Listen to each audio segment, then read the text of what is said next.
Iran के सबसे बड़े स्टील प्लांट पर इजराइल का हमला, ये बड़ी खबर सामने आ रही है। इस्फहान में मुबारक स्टील प्लांट पर भीषण बमबारी हुई है। अहवाज के पास खुजिस्तान स्टील प्लांट पर भी हवाई हमला हुआ है। इजराइल पीएम नेतन्याहू और रक्षा मंत्री के आदेश पर हमला हुआ है। इजरायली मीडिया का यह दावा है कि इन जगहों का इस्तेमाल IRGC कर रहा था।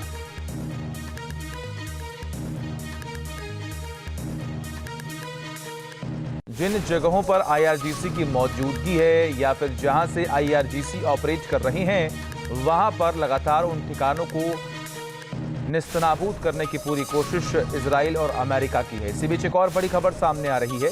ईरान के खुंदाब हैवी वाटर परमाणु प्लांट पर हमला हुआ है। इजराइल ने ईरान के एटमी प्लांट पर हमला किया है, ऐसी जानकारी मिल रही है।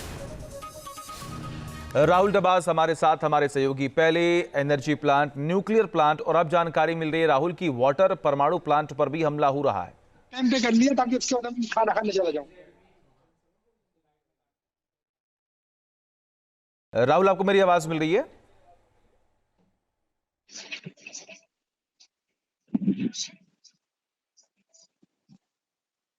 जी, आपकी आवाज पहुंच पा रही है? जी राहुल, क्या जानकारी मिल पा रही है? अभी वर्तमान में हालात कैसे बने हुए हैं?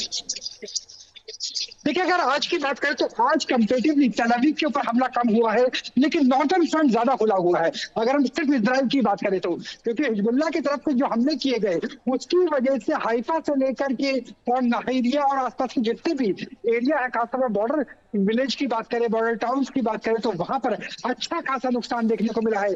खास बात यह है कि आज शाम से ही शाबाद की शुरुआत हो जाती है, जो यहूदियों के लिए किसी त्योहार से कम नहीं है। और इससे पहले जो हमने डिमोना का अटैक देखा था, उससे पहले जो बड़े हमले देखे थे वो आमतौर पर शाबाद की रात को ही हुए थे, यानी फ्राइडे नाइट से लेकर के सैटरडे नाइट के बीच में। तो संभावना यह है कि कल बड़े हमले होने की, आज रात के बाद बड़े हमले होने की संभावना रहती है तेल अवीव में, मध्य इजराइल के आसपास के इलाके में, क्योंकि IDF की तरफ से भी कई बड़े धमाके किए गए हैं, कई साइट्स को निशाना बनाया गया है। और एक दूसरा सवाल ये भी है कि अगर हर के ग्राउंड इन्वेजन के ऑपरेशन से पहले अगर ईरान ये दिखाने की कोशिश नहीं करेगा कि उसकी एयर कैपेसिटी कितनी है, खासतौर पर ड्रोन्स को लेकर के, मिसाइल्स को लेकर के, सॉर्म ऑफ मिसाइल्स को लेकर के, तो काफी हद तक एक स्ट्रेटेजिक एडवांटेज मिल सकती है पेंटागन को, यानी अमेरिका को। और यही वजह है कि जैसे जैसे ग्राउंड इन्वेजन का टाइम पास आएगा, जैसे जैसे 10 दिन का जो फ्रेमवर्क दिया गया है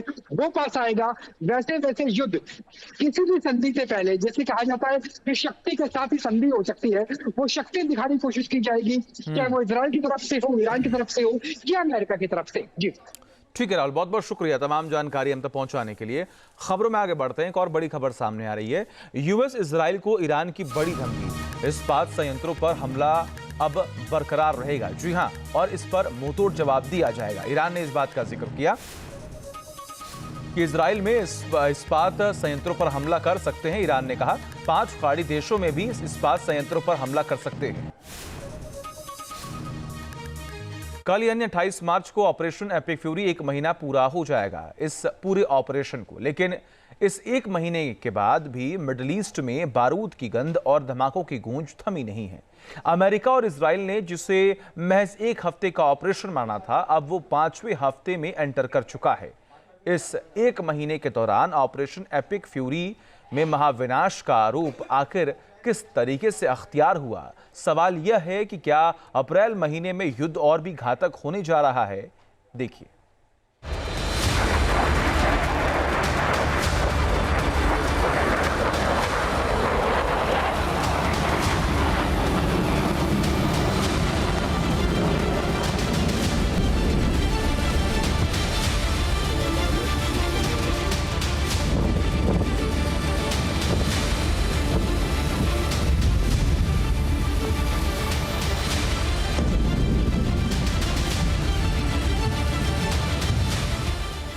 पिछले 28 दिनों से मिडिल ईस्ट के आसमान से बारूद बरस रही है।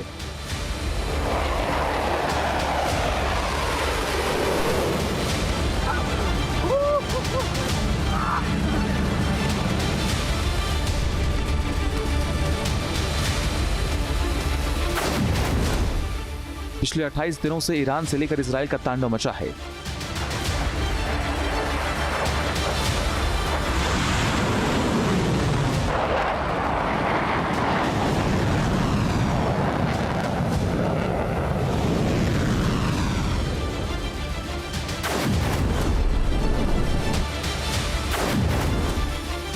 पिछले 28 दिनों से अमेरिका का जारी है ऑपरेशन एपिक फ्यूरी।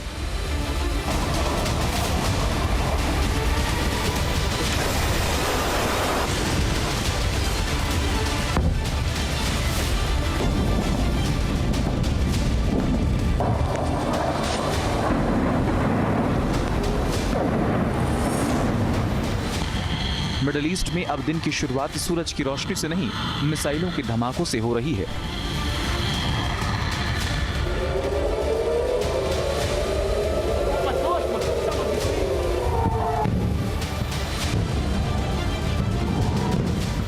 समंदर की शांत लहरें अब जहाजों का स्वागत नहीं कर रही, जहाजों को देखते ही तांडव मचाने को तैयार हैं।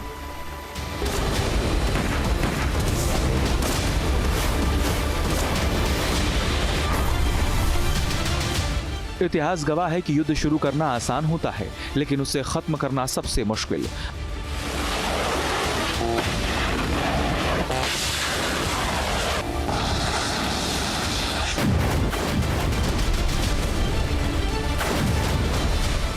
अमेरिका और इजराइल ने ईरान के खिलाफ जितना विनाशकारी अभियान छेड़ा, वैसा शायद पिछले कई दशकों में नहीं देखा गया। आसमान से लेकर समंदर तक घेराबंदी, घातक बमों से लेकर घातक नावों तक, मैसेज लाउड एंड क्लियर है। आने वाले दिन और ज्यादा विनाशक होने वाले हैं, लेकिन सबसे पहले जान लीजिए इन 28 दिनों में अमेरिका का ऑपरेशन एपिक फ्यूरी ने ईरान में किस तरह तबाही मचाई है। एपिक फ्यूरी की शुरुआत 28 फरवरी, टारगेट मिसाइल ठिकाने और लॉन्च पैड्स, तबाही 90% लॉन्चर्स ध्वस्त, मिसाइल क्षमता 90% मिसाइल भंडार ध्वस्त।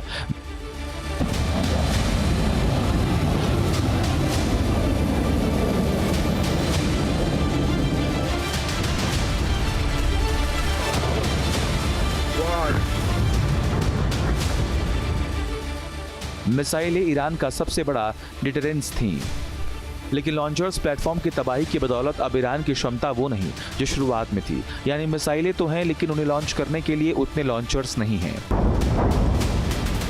ऑपरेशन एपिक फ्यूरी की शुरुआत जितनी खामोश थी, अंजाम उतना ही शोर भरा है।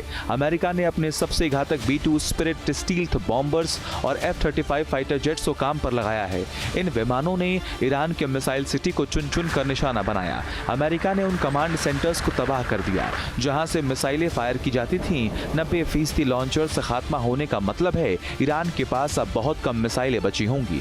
लेकिन ये कहना गलत होगा कि मिसाइलों का जखीरा खत्म हो चुका है। अमेरिकी सेंट्रल कमांड का दावा है अमेरिकी फोर्स 28 दिनों में ईरान में अब तक 10,000 से अधिक टारगेट पर हमले कर चुके हैं।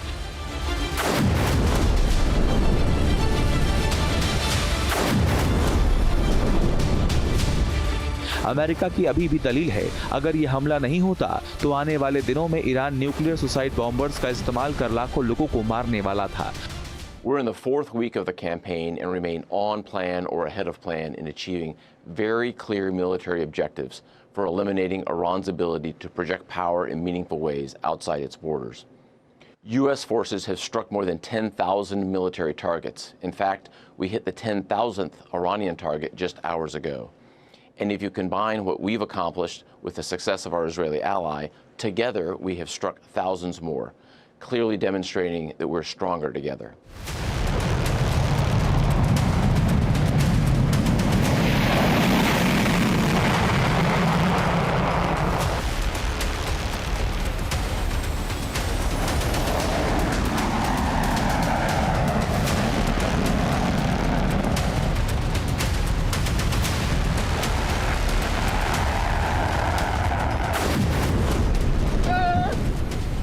अमेरिका ने ईरान में तबाही मचाने के लिए अपने सबसे घातक बमवर्षक को लगाया, जिसका नाम B-52 बमवर्षक। अपने उड़ान के 8वें दशक में ये B-58 बमवर्षक हर मिशन पर 70,000 पाउंड तक विस्फोटक ईरान पर गिरा रहे हैं। लेकिन अमेरिका का लक्ष्य इससे भी बड़ा है।